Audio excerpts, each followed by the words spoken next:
So next up, we have my friend Cynthia Williams, who's going to be presenting a manifesting vigil. But first, I need to share you a little bit about this dear friend, my dueling doula. Oh boy. She and I originally trained in ANELDA together, which is the International End-of-Life Doula Association School. Though she is not famous yet, I think she should be. Yet.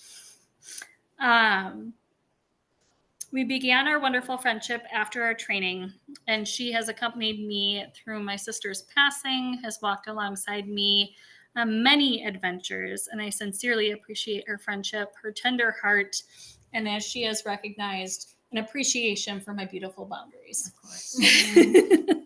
Absolutely. So it is with deep gratitude that I get to present Cynthia Williams of SamsaraEnd-of-LifeServices. Thank you, Kate. Thank I you. appreciate that. All snaps welcome. Now I'm going to... Great. Hang on, I just want to make sure that it's showing up on Zoom. Stand by for technical.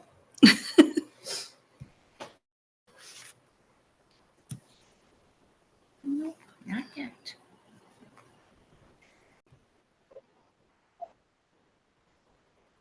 Beautiful.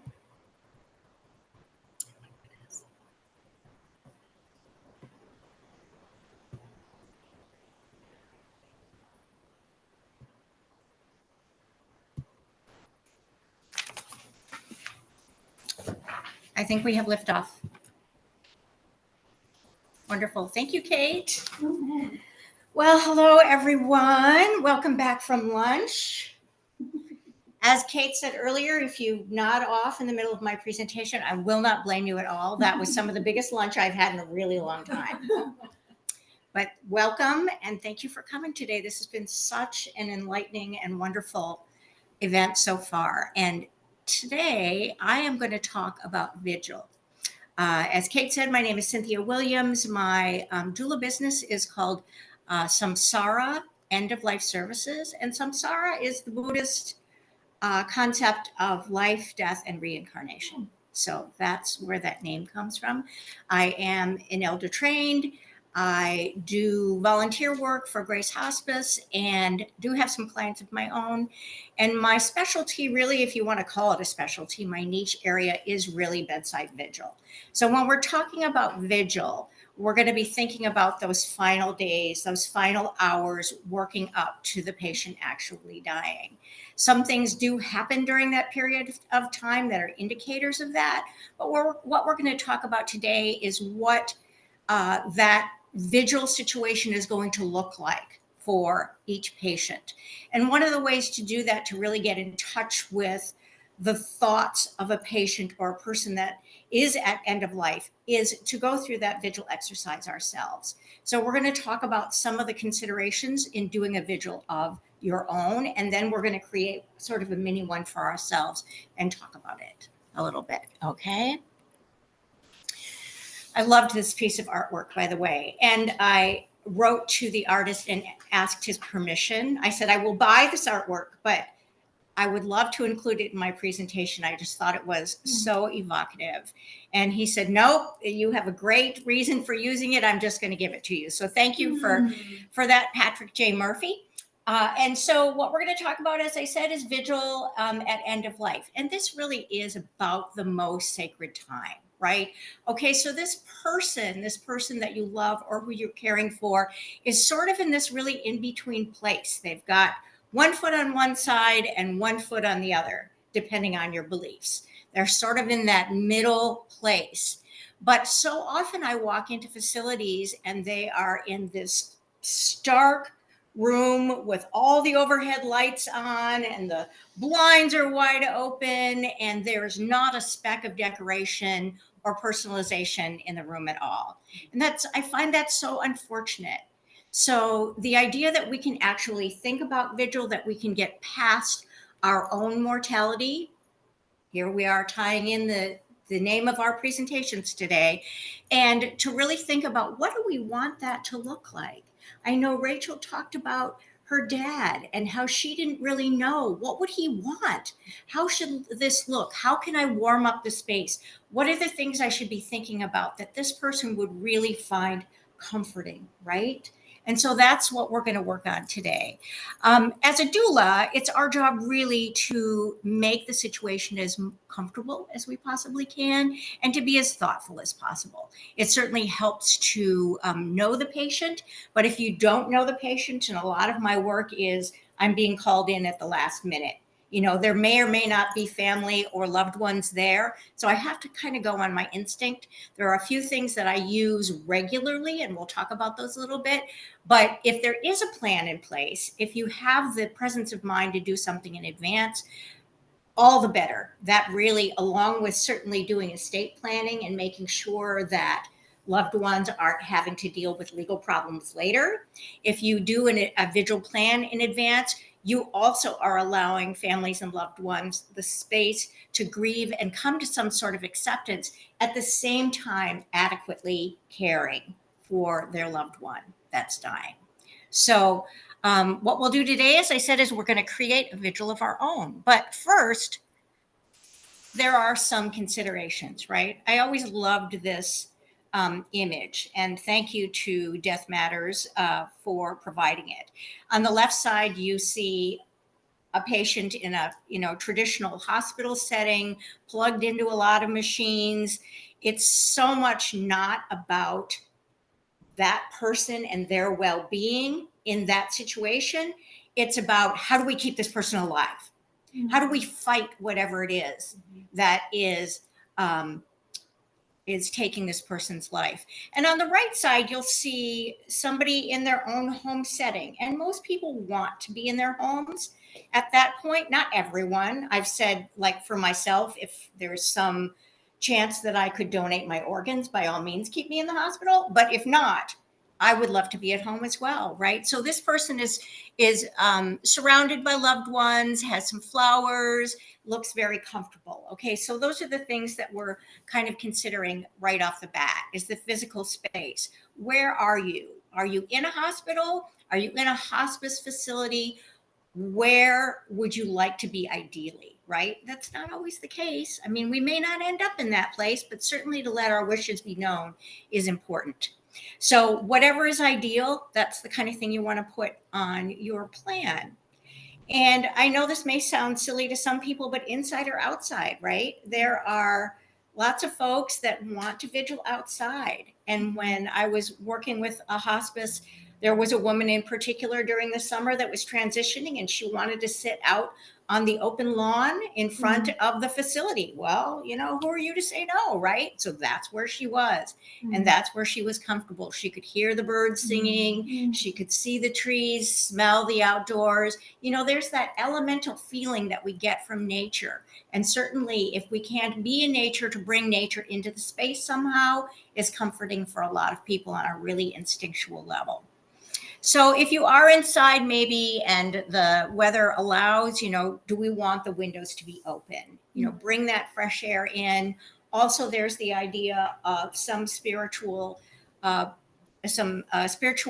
that says that if we leave the window open, that spirit can exit the world, or those that have already passed can come and usher that person along. So there's lots of reasons for doing all this. And, if that's something that's important to the patient, that's great.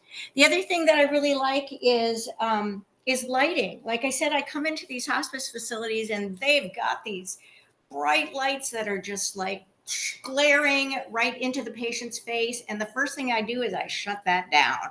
If they have got if they've got a little bedside lamp and I can put it on the lowest setting, I do that.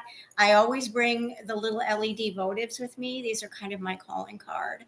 And so those can be really soothing to people. You don't want to bring in actual candles, and burn the place down by any means, but people really seem to like these. And just that little bit of soothing light, right? So just setting the tone and having the atmosphere.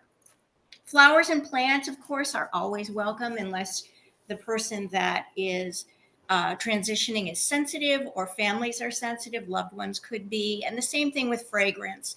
If there's a way, you can't always, because as I said, sometimes when I go on a call, I'm just going in blind. But if you know, for instance, that there are some sensitivities in the family, then you can kind of take that into consideration. But those are things that you may want to include in your vigil plan as well. Now, Kate did this PowerPoint for me, and I must thank her 1,000 times. I just love it. And that she chose a picture of us, I thought was fabulous. And this is my Corgi Oakley, who left us this spring. But I thought it was just so sweet of you to include him. So the next idea is like, okay, we know where we are, we know where we want to be, and so the next thing to think about is presence, right? Who do we want there? Do we want family? Do we want friends, other loved ones?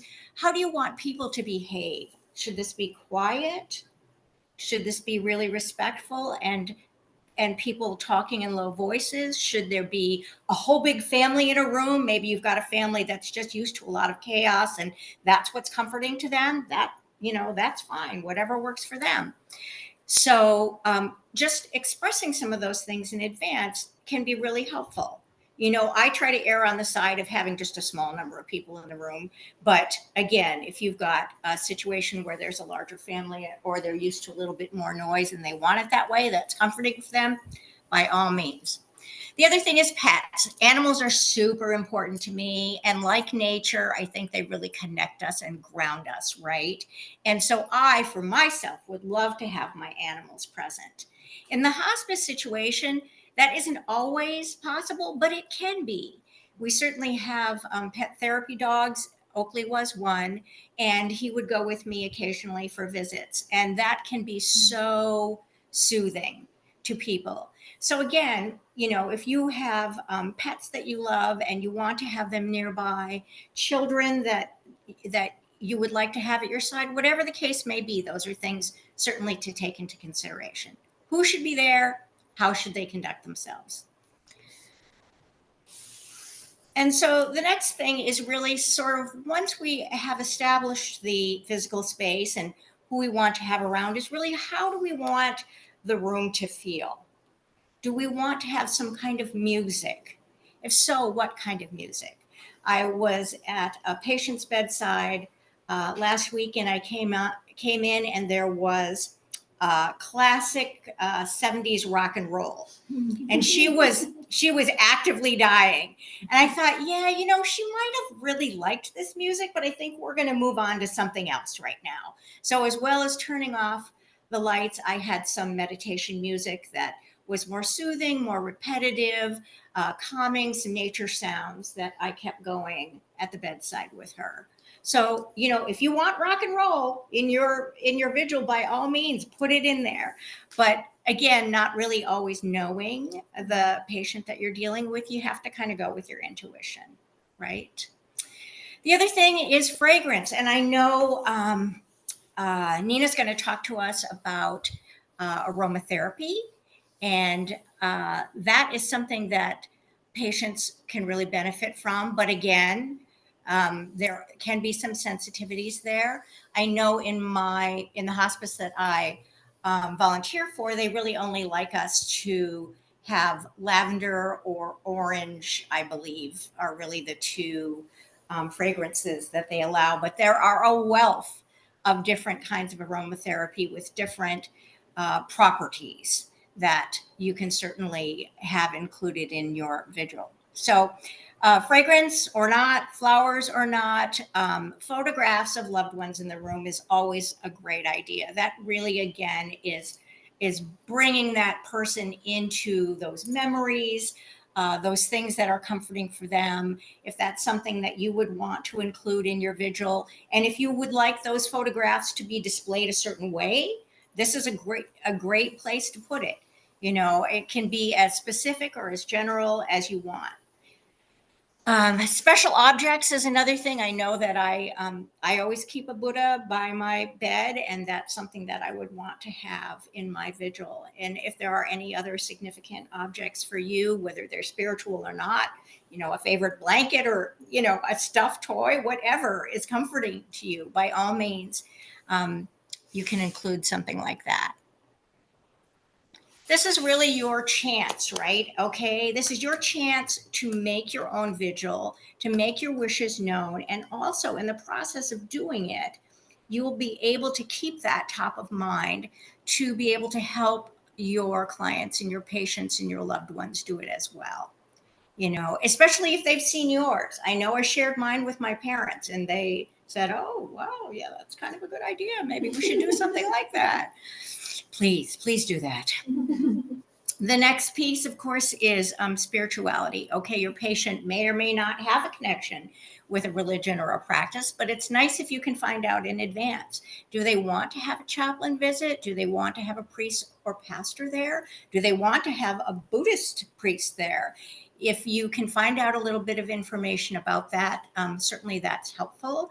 Those are very comforting for people at end of life. And if that's something that's important to you and you want to include it in your vigil, this would be a great place to mark that down as well. I do have patients request last rites. That's very, very common. There may also be some other sort of ceremony or ritual that's important to you. Now, when I did this exercise initially, one of the things our instructor said was take some time and sit with your vigil plan. There may be some things that you want to add, right? So if in the course of your life, your practice, you encounter some sort of a ceremony or ritual that is meaningful to you and you think, yeah, I would really like that to be included in my vigil plan. Feel free to add it, revise it as you go along. One of the things that I added to mine was after I had died was to have flowers put around my head and my shoulders on the bed, right? I did this for a patient recently whose family could not be there as she died, but I was with her and I was going to stay with her until the family came. But she had this nice vase of flowers that was just about ready to go. And so I took off some of the straw flowers and the ones that were in good shape, and I made kind of a halo for her. And then I had, as I said, the little votives nearby. So she was ready. She was waiting for her family and she was looking lovely and presentable when they got there. And just created kind of a warm and cozy atmosphere. So touch is really, really huge at vigil, right? I have had patients that really were sort of touch adverse. It seems to be the exception, but unless you put it in your vigil, people may not know. Do you like being touched? Did you like being touched when you were actively alive and running around? If that's the case, then touch might be a really natural thing for you to do. I had another patient who did not want to be touched. She laid in bed with her arms crossed because I'm pretty sure she saw this in a movie. And this was how you die, right? This is how you die. I'm going the correct and proper way. But other people love to be touched, and you can feel that. I've had some patients who were no longer communicative, but they could still appreciate that touch. Sometimes there's a little squeeze back, a little curling of the fingers, and that's just so nice to know that they were there and being with them. So certainly you can specify those things in your vigil plan as well. And maybe you're okay with having your hand held, but don't touch my feet, You can certainly say that as well. I mean, it would be very uncomfortable to be at end of life and not want to be touched and have someone touching you. So good time to point it out. And what about massage? This was something Kate came up with too. She said, what about a gentle massage? I often will do like a little, just kind of shoulder massage, kind of keeping myself close to the patient, but not being too intrusive, right? So certainly specifying those things is really important. I think touch, maybe above all else in my own experience, is the most comforting thing, whether it be someone I know or someone I don't know, right? Certainly the touch of loved ones is so very important, but in the absence of that, to have that connection with another person, can be very, very, very soothing. So we think about what happens afterwards, right? Everything's done, You have died. What do you want to happen now? Do you want to have your loved ones spend time with you a little bit before the body is moved? Do you want them to do that individually? Do you want the entire family to come in? How do you envision that? So certainly you could write something about that. Also about how to have your body be treated, right? Do you want to be washed by family members? Do you want someone from the facility to do the cleaning? Certain religions specify how this particular piece of passing will go. And so if that is part of your religion, it may be that a certain group of people or your family members will do some washing. I love the idea of the use of oils, right? Okay, so I have a lot of tattoos. And one of the things I said was, after I have died, I want to be washed and I want my tattoos to be oiled. And somebody said, why? And I said, well, they're this sort of living artwork, right? And as I pass, they're passing too, right? They've served their purpose and they're going to go with me, so they deserve a little TLC on the way out, right? And then there's other things that are really sort of like the last minute thoughts, like what kind of clothes would you like to be dressed in? Are there any items that you would like to go with you? So, jewelry or any kind of statuary, any photos, anything like that, to really keep things personal. So you could certainly include that in your vigil plan as well. The last piece I have are any kind of final rituals. And, I talked about this just a little while ago. If there is something that you have experienced, either through your work as a doula or just in life or in someone else's transition that seemed particularly meaningful to you, by all means, include something like that for yourself and personalize that. And that way you'll have things exactly the way you want them, and you won't be wondering, what does this person want? What did they want? And how can I make this as easy for them as possible? When we talk about a good death, and it's something that we say all the time, I really love it when a patient's wishes can be both articulated and honored throughout. And one of the ways to ensure that is certainly making a plan of your own. So I did include a handout that pretty much covers all the things I just talked about in the PowerPoint. And also there's a sheet of paper at the end. If we want to go ahead and just take some time, you don't have to do anything like really big, long paragraphs or anything. If you just want to make bullet points about things that are important to you, let's take a little time to do that, maybe 10 minutes, and then we can come back and talk about it together and just see what everybody's come up with. How does that sound? Good? Great. Kate, do you want to pause?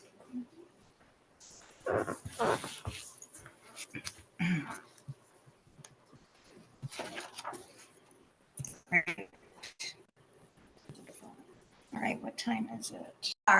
And the final moments are it, right? And that everybody has an idea about how they want it to go. And in turn, in doula work or other death practice work, to help that be a good experience for patients and clients is wonderful.